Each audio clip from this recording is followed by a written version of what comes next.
Good morning, you all. Today we are going to start our next topic in planning, that is planning process. As you know that planning is deciding in advance what to do and how to do. So it is a decision making process which involves some logical steps. Our very first step is setting up the objectives. Suppose मुझे school से phone आता है कि planning करो. वो कहते हैं planning करो, तो मुझे क्या समझ में आएगा? मुझे कुछ समझ में नहीं आएगा, क्योंकि उन्होंने तो ये तो कहा कि प्लानिंग करो, लेकिन प्लानिंग मुझे किस चीज के लिए करनी है वो उन्होंने मुझे नहीं बताया. तो किसी भी प्लानिंग को करने के लिए हमें सबसे पहले क्या चाहिए? Objectives. So it is the very first step of the process that says that set your objectives which are to be achieved. Every organization is set up with some objectives or goals specified what the organization want to achieve. हर organization को पहले अपने वो objective decide करने होते हैं जो ये बताते हैं कि एक्चुअली में हमें अचीव क्या करना है. These goals are set up for the entire organization and for different departments and units also. पहले हम सारे ऑर्गेनाइजेशन के लिए गोल्स या ऑब्जेक्टिव डिसाइड करते हैं और फिर उनको अचीव करने के लिए हर डिपार्टमेंट और हर यूनिट के ऑब्जेक्टिव डिसाइड करते हैं. Objective should be stated clearly for all departments, units and employees. Yes, this is very important कि जो भी ऑब्जेक्टिव डिसाइड किए जाएं वो सारे डिपार्टमेंट, सारे यूनिट, सारे डिविजन, सारे एम्प्लॉयज को बिल्कुल क्लियरली बताए जाने चाहिए, क्योंकि they gives the direction to work. हमें किस डायरेक्शन में वर्क करना है वो लीड करते हैं. ऑब्जेक्टिव्स हमें लीड करते हैं कि हमें किस डायरेक्शन में वर्क करना है, हमें क्या अचीव करना है. उस अचीव को वर्क करने के लिए हमें क्या प्रोसीजर, क्या मेथड, क्या स्ट्रेटेजी फॉलो करनी है. तो very first step is setting up the objective. It is very important step. Now second step is developing premises. बहुत ज्यादा इंपॉर्टेंट टॉपिक है क्योंकि काफी समय से इस टॉपिक से रिलेटेड कोई ना कोई क्वेश्चन जरूर पूछा जाता है एवरी ईयर एग्जामिनेशन में. Developing premises. तो प्रीमाइसेस क्या है? Premises are some assumptions for the future. Premises refers to make assumptions regarding future. हम जानते हैं that business works in dynamic environment and business is concerned with future also. Planning is concerned with future also. किसी भी business में हम किसी भी तरह का कोई ऑब्जेक्टिव जब डिसाइड करते हैं, उस ऑब्जेक्ट को अचीव करने के लिए जब हम अपना प्रोसीजर, मेथड, स्ट्रेटेजी प्लान करते हैं तो हमें फ्यूचर को भी माइंड में रखना पड़ता है, because they are many factors which influence our business. Like economical factors हैं, पॉलिटिकल फैक्टर्स हैं, लीगल फैक्टर्स हैं, हमारे इकोलॉजिकल फैक्टर्स है, टेक्नोलॉजिकल फैक्टर्स है. तो इन सब फैक्टर्स को हम करेक्टली तो प्रिडिक्ट नहीं कर सकते, बट इनके बारे में हमें कुछ अजम्पशंस डिसाइड करनी होती है. फॉर एग्जाम्पल, मैं चाहती हूँ कि मैं अपने प्रोडक्ट की सेल को इंक्रीज करूँ. प्रोडक्ट की सेल को इंक्रीज करने के लिए मैंने डिसाइड किया कि क्यों ना मैं अपने प्रोडक्ट की पैकेजिंग को क्या कर दूं, पैकेजिंग को थोड़ा चेंज कर दूं. तो पैकेजिंग को चेंज करते वक्त कुछ फैक्टर्स होंगे जो मेरे इस आइडिया को, मेरे इस स्टेप को इन्फ्लुएंस कर सकते हैं. तो उन सब फैक्टर्स को माइंड में रखने के बाद ही मुझे डिसाइड करना है कि मुझे कि अपने प्लानिंग करते वक्त मुझे किन किन बातों को, किन किन फैक्टर्स को माइंड में रखकर चलना है. लाइक अगर किसी भी तरह का कोई इन्वेस्टमेंट डिसीजन लेना है तो मुझे अपने इकोनॉमिकल फैक्टर को माइंड में रखना होगा.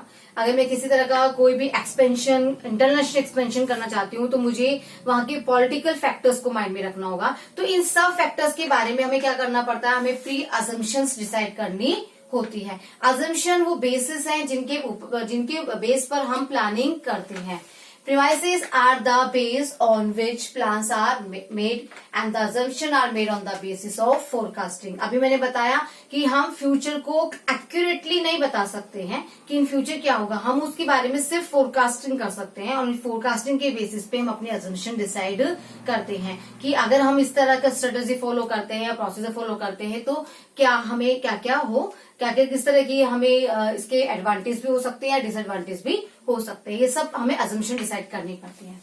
Next, Identifying alternative course of action. After deciding the objectives and making the assumption, our next step is to identify the alternative course of action. There are many methods to perform a job or task. किसी भी काम को करने की बहुत सारे तरीके हैं, ठीक है। तो हमें क्या करना है, on this stage, on this step, we are to identify the various methods. हमें उन मेथड्स को, उन प्रोसीजर्स को हमें आइडेंटिफाई करना है। Next step is to act upon objectives and assumption. There may be many ways to achieving objectives. All the alternative course of action should be identified, which can be either routine or innovative. हमने पढ़ा था कि जो management है वो science तो है but not a rule of thumb. यहाँ पर किसी भी काम को करने के लिए हमारे पास में रूटीन मेथड भी हो सकते हैं और हम कुछ नए मेथड भी इनोवेट कर सकते हैं। लाइक हमारे पास ट्रेडिशनल मेथड्स भी अवेलेबल है और हम चाहें तो उन ट्रेडिशनल मेथड से अलग हटके कुछ नया इन्वेंट भी कर सकते हैं। तो हमें क्या करना है, हमें साइंटिफिकली मैनर में किसी भी मेथड को आइडेंटिफाई करना है। अगर टेक्नोलॉजी पहले का जो ट्रेडिशनल मेथड है वो हमें हेल्पफुल है, हमारे सक्सेसफुली हमें अपने गोल्स अचीव करने में हेल्प कर सकता है, तो हम उस पर वर्क कर सकते हैं। लेकिन हमें लगता है कि नहीं, ट्रेडिशनल मेथड से इतनी हेल्प नहीं मिलने वाली है, तो हमें कुछ नए मेथड्स अडॉप्ट करने होंगे। तो this is the next step, और identify alternative course of action. Next, evaluating alternative courses. जब हमने किसी भी काम को करने के बहुत सारे मेथड इन्वेंट कर ली, डिस्कवर कर लिए हैं, तो अब हमें क्या करना है, अब हमें उनका इवैल्यूएशन करना है। हर मेथड के पॉजिटिव और नेगेटिव एस्पेक्ट होते हैं, तो हमें उनका इवैल्यूएशन करने के बाद उनके एडवांटेज और डिसएडवांटेज देखने के बाद फिर डिसाइड करना है कि which will be the best method to perform our task और जॉब। तो माइंड में ये रखना है कि किसी भी मेथड को चूज करते वक्त हमें वो मेथड लेना है जिसके पॉजिटिव एस्पेक्ट बहुत ज्यादा हो और नेगेटिव एस्पेक्ट बहुत कम हो। क्योंकि ऐसा नहीं है कि किसी मेथड में सिर्फ पॉजिटिव एस्पेक्ट मिलेंगे, आपको नेगेटिव नहीं मिलेगा, नेगेटिव मिलेंगे, but with the least negative aspect. हमें जिसमें बहुत कम नेगेटिव एस्पेक्ट हो, हमें वो मेथड अपने लिए चूज करना है। लाइक मैंने अभी आपको बताया कि फॉर एग्जाम्पल मैं अपने प्रोडक्ट की पैकेजिंग चेंज करना है, या फिर हम लेते हैं मैगी है। मैगी का जब भी हम पैकेजिंग माइंड में आता है तो वो येलो कवर येलो पैकेजिंग हमारे माइंड में आती है, जहां पे येलो कलर की मैगी नजर आती है। अब सपोज मैंने सोचा कि इसकी पैकेजिंग को चेंज किया जाए, क्योंकि पैकेजिंग का बहुत इम्पैक्ट पड़ता है कस्टमर के डिसीजन पर। तो मैंने सोचा कि क्यों ना इसके कलर को हम रेड कर दें। लेकिन हमने जब भी मैगी बनाई है तो हमने मैगी को हमेशा येलो कलर में ही देखा है।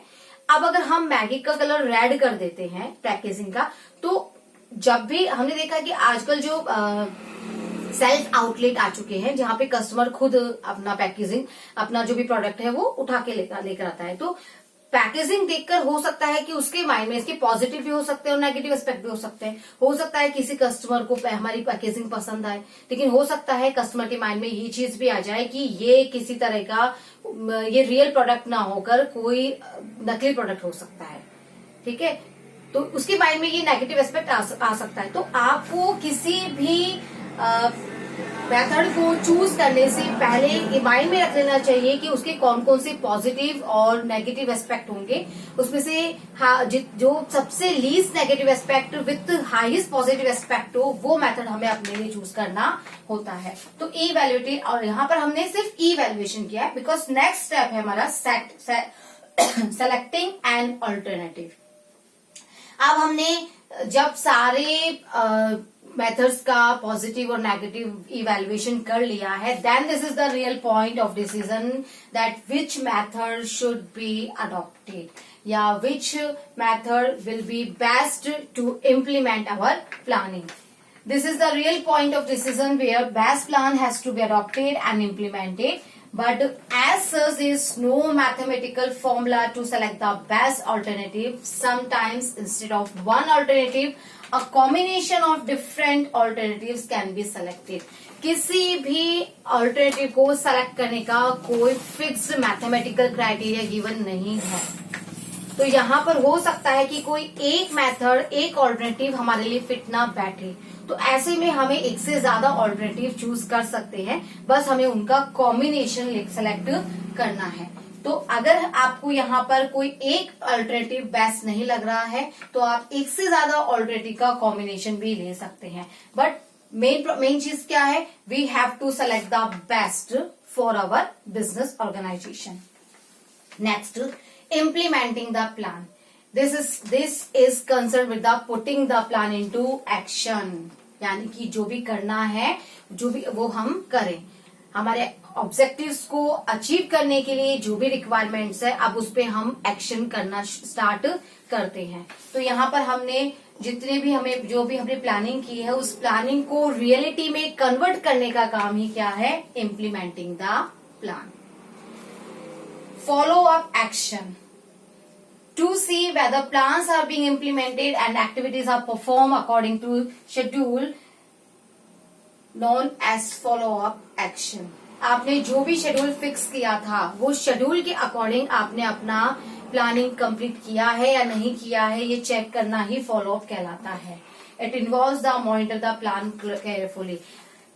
टॉप मैनेजमेंट ने क्या किया, टॉप मैनेजमेंट ने ऑब्जेक्टिव डिसाइड कर दिए और हमने उसके इम्प्लीमेंट करने का काम उन्होंने मिडिल मैनेजमेंट और लोअर मैनेजमेंट पे डाल दिया। तो मिडिल मैनेजमेंट मॉनिटर करता है लोअर मैनेजमेंट को, लोअर मैनेजमेंट पे जो है और सुपरवाइजर वो मॉनिटर करता है अपने वर्कर्स को, ये देखने के लिए कि जो भी शेड्यूल हमने फिक्स किया था उस शेड्यूल के अकॉर्डिंग वर्क हो रहा है या नहीं है। टॉप मैनेजमेंट ने जो फ्रेमवर्क प्रिपेयर किया था उस फ्रेमवर्क के अंदर ही वर्क हो रहा है या नहीं हो रहा है, यानी जो बाउंड्री डिसाइड की है उस बाउंड्री के अंदर रहकर ही काम किया जा रहा है। किसी तरह का कोई वेस्टेज तो नहीं हो रहा है या किसी तरह की कोई टाइम वेस्ट करना, एफर्ट वेस्ट करना या रिसोर्सेज वेस्ट करना ये तो नहीं किया जा रहा है। तो these are the series of steps. First, setting up the objective, जहां पे टॉप मैनेजमेंट पूरी एंटायर ऑर्गेनाइजेशन के लिए और then departmental divisional objective set करते हैं और वो ऑब्जेक्टिव ही हैं जो हमें लीड करते हैं, जो हमें डायरेक्ट करते हैं कि व्हाट आर टू अचीव, हमें क्या अचीव करना है। Second, then in the light of objective we are to make some assumption regarding future, कि फ्यूचर में जब हम अपने बिजनेस को स्टार्ट कर रहे हैं तो फ्यूचर में कौन कौन से ऐसे फैक्टर्स हैं जिनका इम्पैक्ट हमारे बिजनेस पे पड़ सकता है, उनको हम सिर्फ क्या करते हैं, उनके बारे में assumption डिसाइड करते हैं, हम उनको एक्यूरेटली फोरकास्ट नहीं कर सकते हैं। Next, identify alternative course of action. इसके बाद में उस प्लानिंग हमने जो भी ऑब्जेक्टिव डिसाइड किए हैं, जो भी एजम्पशन डिसाइड करे, उसके बाद में हमें जो भी वर्क करना है उसको करने के क्या क्या मेथड हो सकते हैं और मेथड में से बेस्ट मेथड कौन सा हो सकता है ये चूज करना। सबसे पहले इसके अंदर हम कौन कौन से मेथड हो सकते हैं वो मेथड हम यहाँ पे डिस्कवर करते हैं। देन नेक्स्ट स्टेप पे हम उनका इवेल्युएशन करते हैं, उनके जो भी एडवांटेज डिसएडवांटेज है उनको माइंड में रखते हैं और फिर उसके बाद में हम अपना एक बेस्ट अल्टरनेटिव या फिर कॉम्बिनेशन ऑफ अल्टरनेटिव्स डिसाइड करते हैं। देन हम अपना प्लान इम्प्लीमेंट करते हैं और फिर चेक करते हैं कि जो प्लानिंग की गई थी वो प्लानिंग हमने जिस हिसाब से डिसाइड किया था वर्क उसके अकॉर्डिंग ही किए जा रहे हैं या नहीं किए जा रहे हैं। तो it was our planning process. Thank you so much.